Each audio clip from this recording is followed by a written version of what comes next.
Ito yung kasalukuyan ng bagong dating dito sa Canada. Pag wala pang trabaho, mamulot ng buti para magkapera. Yan ang masarap dito sa Canada. Ang akala ng karamihan, masarap ang buhay dito. Pero kita mo naman, itong hinahanap buhay yan, magbinda ng bote.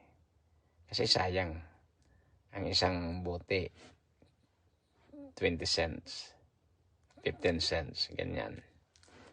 Sayang din. Ito lahat na naibinta dyan, lahat na bote na naibinta, almost $100. So, ikukumpara natin sa peso, malaking bagay.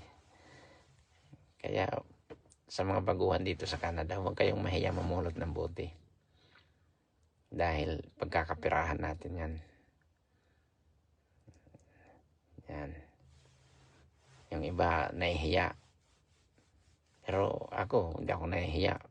Dahil pera din yan. Diba?